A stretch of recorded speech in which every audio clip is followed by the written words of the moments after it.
పహల్గాంలో జరిగిన ఉగ్రదాడి తర్వాత దేశ ప్రజల ఆకాంక్షలకు అనుగుణంగా కేంద్రం పాకిస్తాన్పై ఆపరేషన్ సింధూర్ను చేపట్టింది. ఇందులో తొలుత ఉగ్రవాద శిబిరాలపై, ఆ తర్వాత పాకిస్తాన్ సైనిక స్థావరాలు, ఎయిర్ బేస్లపైన మిసైళ్ల వర్షం కురిపించింది. ఈ దాడులకు ఉక్కిరిబిక్కిరైన పాకిస్తాన్ అమెరికా అధ్యక్షుడు డొనాల్డ్ ట్రంప్ను శరణు వేడడంతో కాల్పుల విరమణకు భారత్ అంగీకరించింది.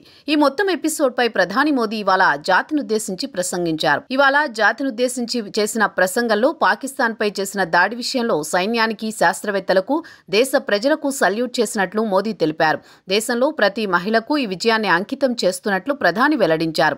ఏప్రిల్ 22 ఉగ్రవాదులు చేసిన దాడి దేశంలో ప్రతి ఒక్కరిని కలిచివేసిందన్నారు. కుటుంబ సభ్యుల ముందే తమ వారిని ఉగ్రవాదులు చంపారని, ఇది దేశంలో మత సామరస్యాన్ని దెబ్బతీసే కుట్ర అన్నారు.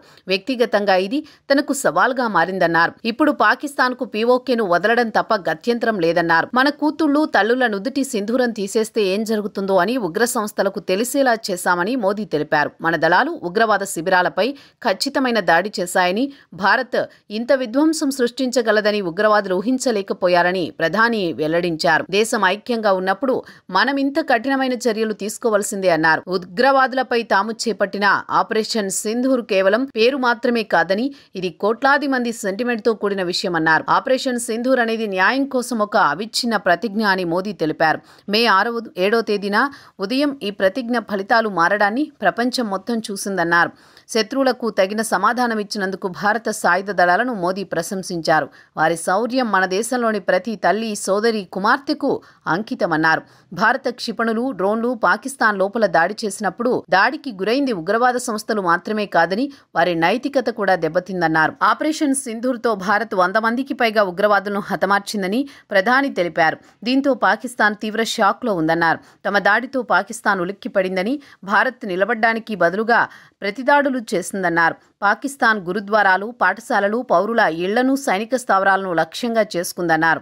పాకిస్తాన్ తనను తాను పూర్తిగా బయటపెట్టుకుందని, పాకిస్తాన్ సరిహద్దుల్లో దాడి చేయడానికి సిద్ధంగా ఉందని, కానీ భారత్ నేరుగా పాకిస్తాన్ గుండెపై దాడి చేస్తుందని మోదీ స్పష్టం చేశారు. పాకిస్తాన్పై దాడుల్ని జస్ట్ వాయిదా వేశామని, ఆ దేశం భవిష్యత్తులో తీసుకునే చర్యను బట్టి తాము దాడుల్ని కొనసాగిస్తామని ప్రధాని తెలిపారు. భారత్పై దాడి జరిగినప్పుడు తాము ధీటుగా, అణచివేతగా స్పందించామన్నారు. భారత్పై ఇకపై ఏదైనా ఉగ్రవాద దాడి జరిగితే తాము ధీటుగా ప్రతీకారం తీర్చుకుంటామన్నారు. తాము ఎలాంటి అణుబెదిరింపుల్ని సహించబోమన్నారు. తమ నిబంధనల ప్రకారం చర్యలు తీసుకుంటామన్నారు. పాక్ సైన్యం, ప్రభుత్వం ఉగ్రవాదాన్ని పెంచి పోషిస్తున్నాయని, అది ఒకరోజు వారిని లోపలి నుండే నాశనం చేస్తుందని ప్రధాని తెలిపారు.